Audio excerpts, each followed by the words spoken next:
सर्दियों की सुबह अरावली की घाटियां कोहरे से ढकी है। दूर कहीं नगाड़े की थाप और शंख की गूंज समय को थाम लेती है। एक बूढ़े इतिहासकार की आवाज गूंजती है, जब भारत के राजा अपने अपने किलों में कैद थे, तब एक सिंह अपने राज्य नहीं, भारत की अस्मिता के लिए खड़ा था। यह है लोहगढ़ का शेर, समरवीर सिंह की कहानी। घाटियों से उठता है एक किला, लोहगढ़। राज दरबार में तूफान की आहट, दरबार सजा हुआ है, लेकिन हवा में तनाव है। एक दूत घुटनों पर गिरता है। महाराज, सरहद जल रही है। सुल्तान बहरूम शाह की सेना ने गांव तबाह कर दिए। राजा समरवीर की आंखों में ज्वाला है, पर स्वर संयमित। कल भोर से पहले युद्ध की तैयारी पूरी हो। मंत्री सुझाव देते हैं, संधि कर ले। राजा गरजता है, झुकी तलवारें देश की रक्षा नहीं करती।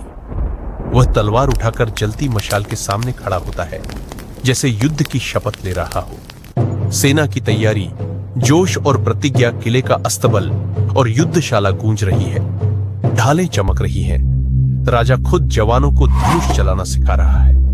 जब दिल में मातृभूमि हो, तब हर सैनिक सेनापति होता है। सेना गूंज उठती है, जय लोहगढ़। रात के अंधेरे में राजकुमारी सौम्या खगोल का अध्ययन कर रही है। तभी एक गुप्तचर छाया से निकलता है।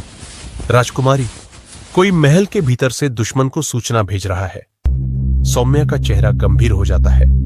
जब किले की दीवारों में ही दरार हो, तो कोई भी हमला सफल हो सकता है। यह खबर तुरंत राजा तक पहुंचे। समरवीर एक पुरानी तलवार को धार दे रहा है। एकांत में बैठा वह न सिर्फ तलवार, बल्कि आत्मा को भी तैयार कर रहा है। मंत्री आता है। महाराज, यह खामोशी किसी तूफान से कम नहीं। समरवीर मुस्कुराता है। जब पहली तलवार उठेगी, धरती गूंजेगी, लोहगढ़ जिंदा है।